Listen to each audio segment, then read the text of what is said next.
Welcome to the Windows channel, and this is the quick look and review of the latest build of Windows 10, build 15002, 15002.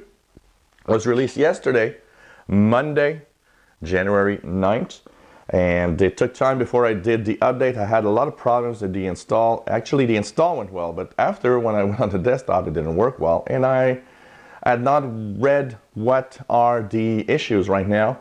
And it seems that when you're using an extended display, there's an issue. Well, I did now get that issue since I had a frozen, kind of a frozen taskbar in Start menu. And basically, after I unplugged the external display, it fixed itself when you would restart. And it's a known issue. So I had that problem, but apart from that, seems to work well. So first of all, improved setup in this build. Cortana helping you all the way, different voices helping you connect, and I think it's easier than ever to install Windows.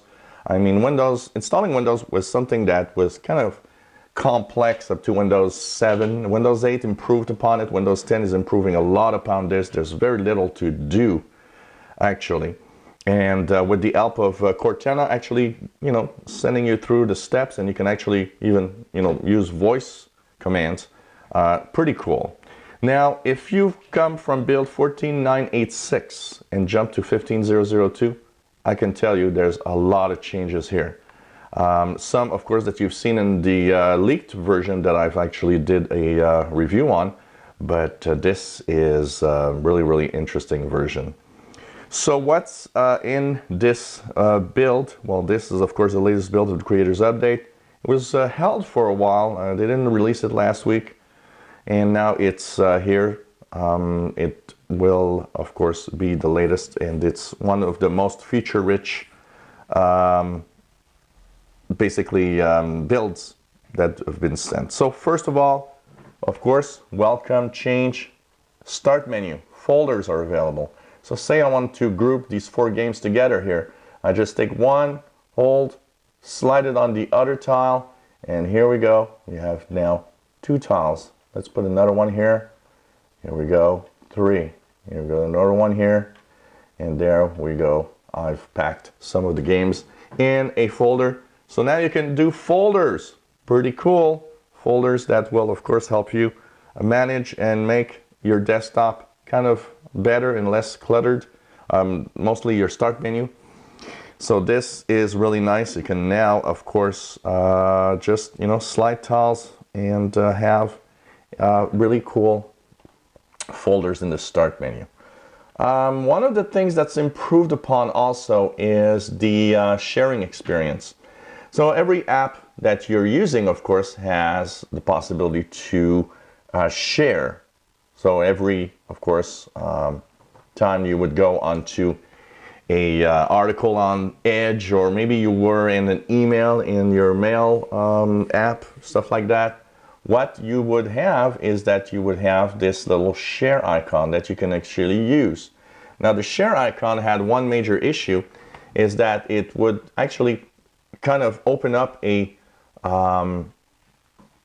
panel on the right side that looked a little more like a, I'd say a little more like a charms bar from the Windows 8 than it looked like anything else. And now they've removed that look, and now the sharing options, when you go, for example, let's just share here,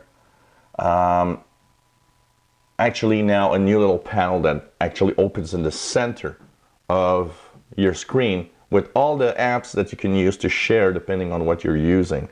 So that's a improved experience on the share side, and it's better than that panel that was on the right side all the time. I think this is a welcome improvement. Upon Edge, of course, there's some new stuff in Edge. So for example, if you open tabs in Edge, you had the possibility to, of course, get these,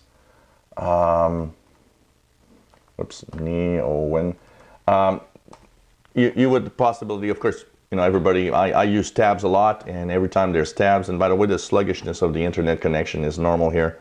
I have a little problem this morning.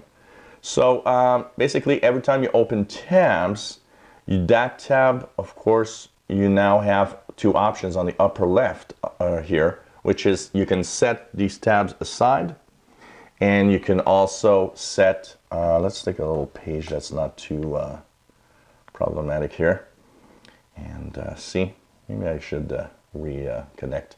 There we go. So you got tabs. You can set the tabs aside, and now they're available here. You can continue your surfing experience if you want. And once it's done, you can actually go back into the tabs you set aside, and you can actually restore the tabs that you set aside and have them here. Now, one of the things that's also nice is that all the tabs that are open, you can actually view by clicking that little arrow on the upper right of the tabs on Edge. So you have all the tabs that are open, visible, easily visible, basically everywhere. So that's pretty cool for that. And really nice little function of Edge. I think, I'm not sure I'm going to use that really much, but hey, I do use a lot of tabs, but I don't really find necessarily the way to, set tabs aside that much of an issue, but it's something new. Now, one interesting option. If you ever want to do a screenshot, of course, everybody knows you can do a screenshot with a keyboard shortcut. But maybe it's a part of the screen you want to screenshot, not everything. Well, now you can use Windows key, Shift, and S. This changes the look of your desktop. You put your pointer where you want to do it, you click, you just choose your area, and you release, and here we go. I've just took that little portion, and what will we do with that little portion? Basically, we will, of course, use, for example, Paint. If I use the Paint app, you will now have the possibility with the Paint app to actually, let's just accept. So here now you can actually take that part of the screen, and in any, in Word or in any app that you can actually use pictures, you can now copy. And here we go. We've got that little screen, that parts of screenshot that I've just put into the Paint app. So cool. Sometimes that's something that I could see that's very useful. Many times I wanted to actually take a screenshot of just a portion of the screen, not all of the screen. I think this is going to be cool. So you can maybe, take a screenshot of part of an app, or of course, not all apps probably work with this, but if you have a chat window open, something you want to keep, maybe just that little portion, you'll be able to do that. New improved experience with high DPI support for desktop apps. So for example, let's just check it out here. I'm going to take the Camp Studio here. I'm going to put it here on the top. If I right click and go into properties, of course everybody knows that if you've been using some older apps, you have compatibility mode. But a compatibility mode is very useful. But one of the issues that a lot of people have been finding out in the older programs that they use in the new Windows, especially with the bigger screens, is the fact that the scaling is not good. Now you can actually click and put a little check mark and override high DPI scaling behavior. This will help you with some of the older apps that don't scale very well with big screens. And that's pretty interesting. I think that's a useful and a very welcome change. A lot of people have been complaining, and as a tech guy, I've seen many people telling me, oh, I'm using this old app, but boy, it looks terrible on my screen. And now you can override some of the settings to make it look maybe a little more interesting like it was before. And that's the major issue of using old apps on new computers that have much higher screen resolution. Smooth Windows resize. A lot of people have been complaining about the fact that on some of the apps, like the Universal Windows platform apps and stuff like that, it was kind of complex to, not complex, but it was kind of not nice, and not always, the transition between the size of the window was not always done well, including in the File Explorer, stuff like that. Now the transitions are better and faster. One also of the very, very nice little things, if you look at the Action Center and the buttons, they now have a mobile hotspot switch that's easy to see. You also have a new option that's called Blue Light, and you see it here. It's available also in the settings. Blue light, of course, is where basically you are at night if you are using your computer. You know, some studies seem to say that if you use a computer, you might have difficulty sleeping because the screen emits too much blue light. This will reduce the blue light by changing slightly the colors on your screen. So when you click blue light, this change, and I do see here the change. So basically, this is also, you can set it up with, you know, a specified time. So, okay, turn on blue light, say at 6 p.m. and turn it off at 6 a.m. or some stuff like that. Simplified and faster VPN access. They've actually improved upon the VPN access.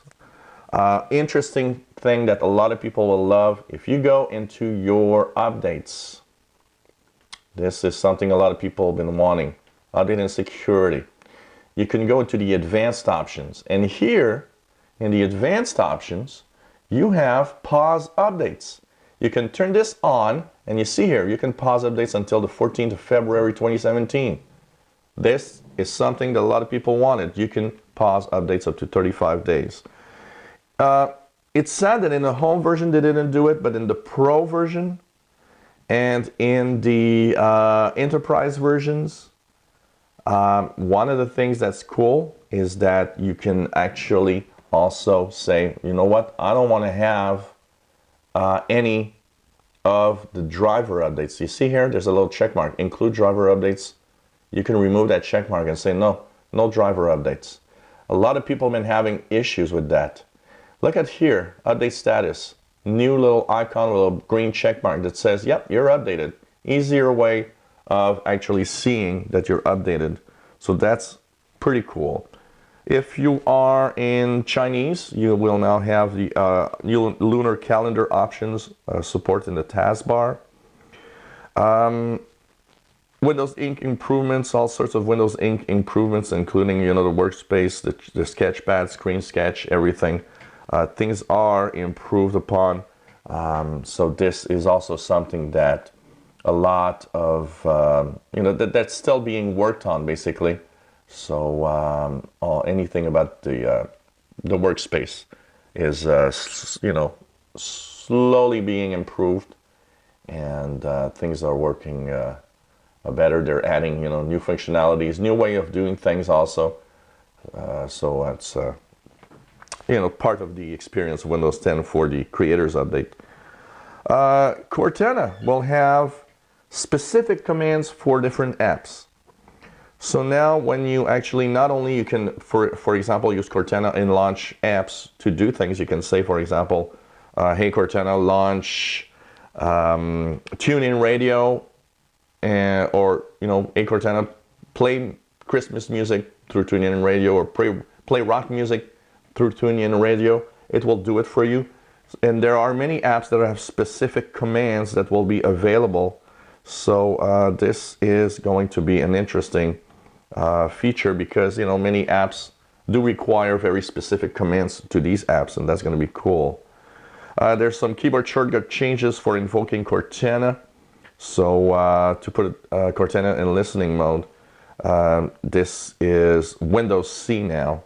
That is the shortcut, and basically a little bit of changes here.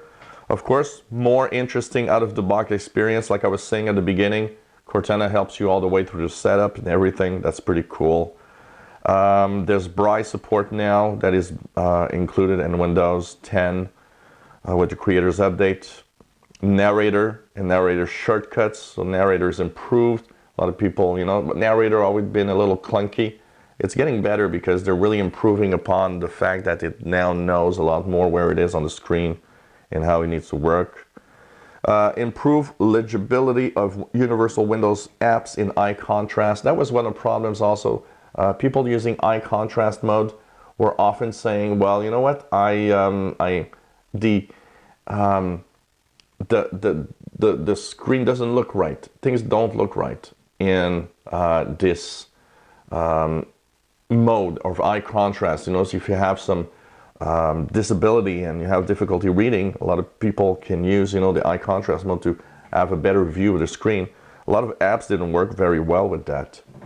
Apart from that, there are improvements in the Defender app. So now the Defender app is something that will have better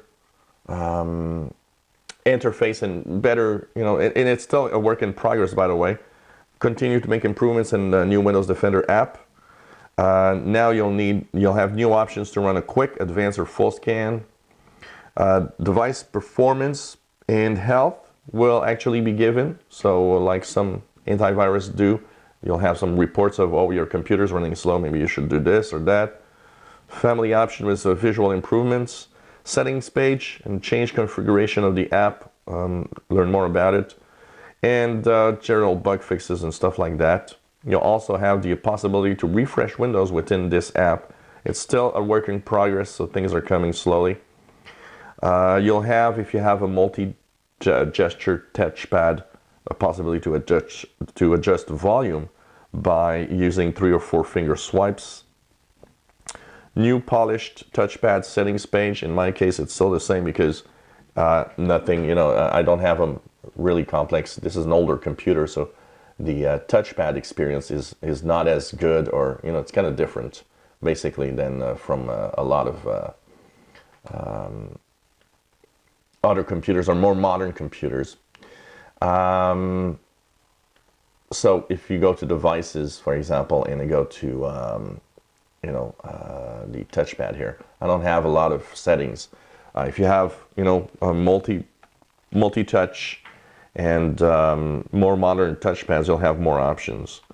Blue screen of death is now a green screen of death only for insiders. So insiders will now have green screen of death. Blue screen still stays for pretty much everybody. Apart from that, of course, improved update experience with 35 days in things like that I talked about. And there's no new power usage. It's an experiment in the basically when you use your computer, you'll be able to evaluate and throttle in the power categories your different apps and see which apps use a lot, and you can actually say, this app I want to throttle it down, have it, you know, less use and stuff like that. New, of course, option for themes, because now from the from the Windows Store, you'll be able to have themes that you can add to your experience, to your Windows, that will actually make your computer look different, feel different. You'll be able to buy some themes of, you know, say for example, an ocean theme, and you'll be able to apply it and see all the different little options that are working from there. You see here, that happened to me a little earlier also. I do have a little problem where sometimes the Action Center doesn't want to open, so this seems to be a little bug here. And I believe that's going to be pretty cool to add the themes. And there will be some free themes, of course, where you'll be able to go to the store, get some free you know, packages of pictures and colors, and it will be very, very highly customizable too. And that's pretty much what I have to say here with this. The ISO or image of this build apparently should be available next week. I don't find it as stable as other builds, and I'm a little surprised they are doing this. I will, of course, be personally sending out a lot of feedback to the feedback hub for all the little glitches, including that Action Center that sometimes stops working. But it's something I had also on some previous builds, so, you know, probably they'll be fixed soon. Look for a second video where I'll talk about what was fixed and what was broken, because I don't want to put this video too long. I hope you enjoyed this quick look at build 15002 of Creators Update, or Redstone 2. And basically, hope that you will continue watching our videos. This is, of course, another build that's kind of interesting for Creators Update. And we'll see the next few builds. We'll probably have less new features and more bug fixes probably as time goes on. So if you enjoy my videos, please subscribe, give us thumbs up. If you have any comments, questions, suggestions, let us know. And hope you enjoy our videos. Thank you for watching.